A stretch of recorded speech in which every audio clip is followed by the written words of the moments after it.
La team, ça va ou quoi?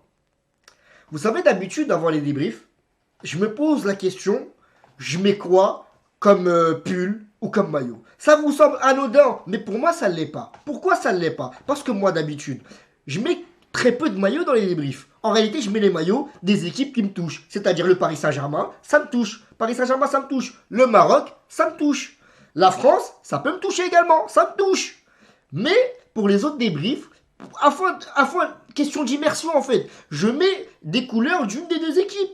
Par exemple, l'Algérie a joué hier, bon bah j'ai mis du vert.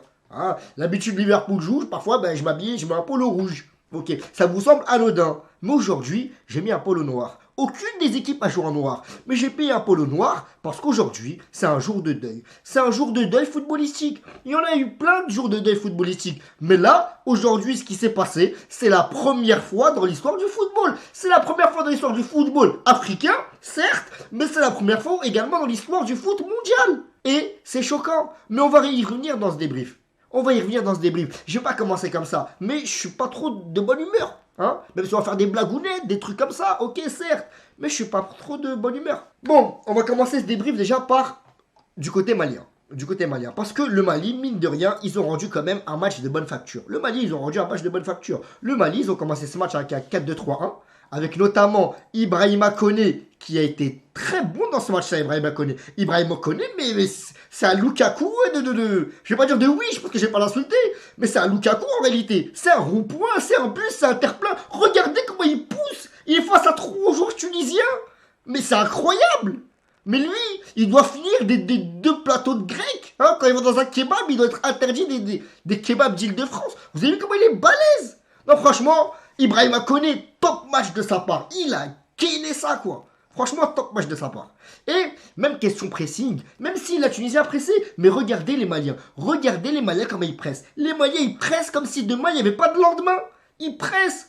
Et puis techniquement, dans le relance, c'est propre. Après, la Tunisie n'est pas en reste également. La Tunisie a également pressé. Mais dans le pressing, sur le match, on a un avantage pour le Mali. Le Mali a rendu une copie de bonne facture. Quant à la Tunisie, elle a aligné à 3-4-3. À 3-4-3, moi ce qui m'interpelle déjà, c'est qu'Hannibal Mejri, il n'est pas au milieu de terrain. Et là, je comprends pas trop en fait. Parce qu'Hannibal Mejri, il est au milieu de terrain de base. Qu'est-ce qu'il fait sur l'aile? Qu'est-ce qu'il fait sur l'aile, Hannibal Mejri? Et on sent que ça l'a dérangé ce match-là. Hannibal Mejri, il n'était pas dans son match. Et la stratégie tunisienne, on l'a dit, c'était de passer par les ailes. C'est de passer par les ailes. On le voit, on le voit. Essayer de lancer un Hannibal Mejri ou un Sliti, c'était ça la strat. Et c'est une strat qui est intéressante, qui pendant une bonne partie du match n'a pas forcément marché. Notamment parce qu'il y a eu du gâchis technique. Il y a eu du gâchis technique un peu dans ce match-là, malheureusement, du côté tunisien. Et on le voit par exemple sur cette action. Sur cette action, on tente de chercher Hannibal Mejri, mais la passe, c'est pas en touche. Et là, personne ne comprend.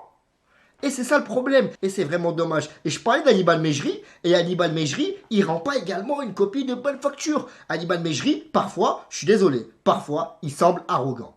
Parfois, Hannibal Mejri semble arrogant. Et je comprends, il est talentueux, Hannibal Mejri. Ceux qui jouent à Football Manager le savent. Moi, je le sais. Mais il n'était pas dans le match aujourd'hui. Mais là, du coup, on peut regarder les tirs à la mi-temps. Et moi, ce qui m'interpelle, c'est que jusqu'à la 53e minute, il y avait 10 tirs à 2 pour le Mali. C'est beaucoup trop. C'est beaucoup trop. Et c'est dommage, cette équipe tunisienne, elle a des qualités. Elle nous l'a montré pendant la Rap Cup. Cette équipe tunisienne a de la qualité technique, a de la qualité de frappe, a de la qualité de percussion et il y a surtout de la qualité tactique. Et c'est dommage, c'est pas ce qu'on a vu ce match-là. Pourtant, les Tunisiens, après la 53e, ils se sont réveillés. Parce que le match, il finit quand même à 10 tirs à 8. Bon, certes, 10 tirs à 8 du côté du Mali. Mais la Tunisie, ils ont quand même mis 8 tirs à la fin. Ils étaient à 2 tirs de base. Ils ont mis 6 tirs après la 53e. Et ils ont tenté, mais c'est pas passé. Il y a eu des actions intéressantes, mais malheureusement, je peux pas tous vous les montrer parce que je vais me faire strike. Mais il y a des actions intéressantes. Et c'est dommage. Après, le fait que la Tunisie a perdu ce match-là, c'est comme l'Algérie qui fait match nul hier. C'est pas grave. C'est des équipes qui ont la qualité technique pour se qualifier. Et nul doute qu'elles se qualifieront. Et encore une fois, bravo au Mali. Mais maintenant, il y a eu un fait de jeu. Mais c'est même pas un fait de jeu en fait, c'est un fait de match qui a éclipsé les performances des deux équipes.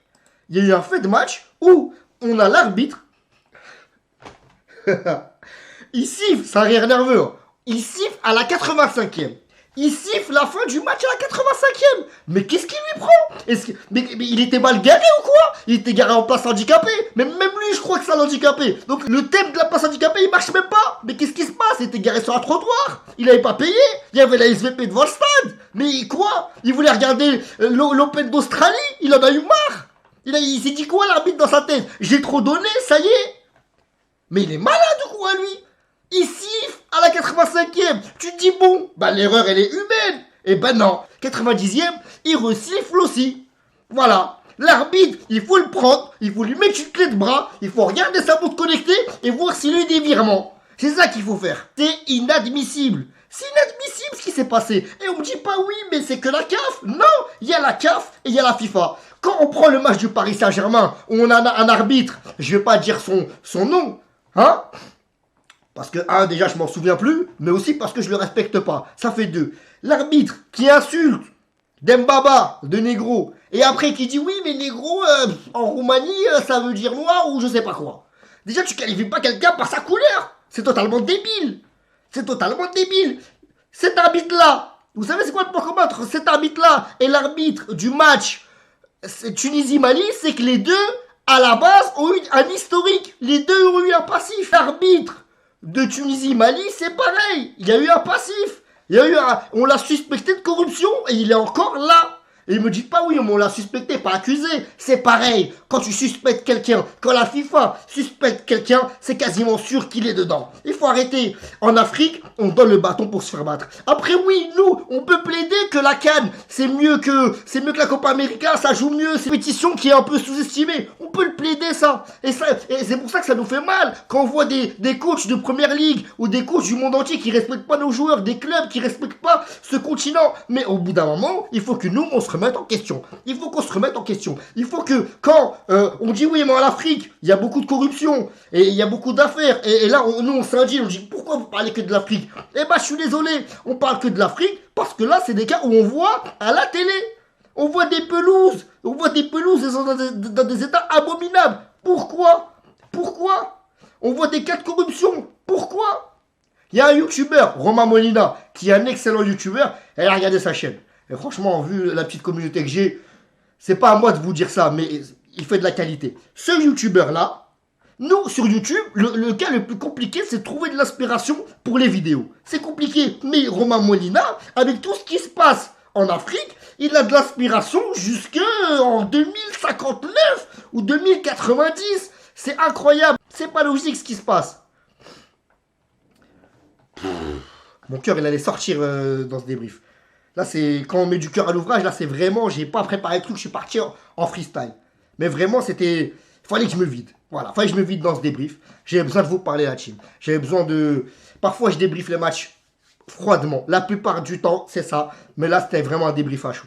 Voilà, la team. J'espère que ça vous a plu. Commentez, likez, abonnez-vous. Continuez à me soutenir. Continuez à me soutenir sur cette chaîne YouTube. Suivez-moi sur les réseaux sociaux.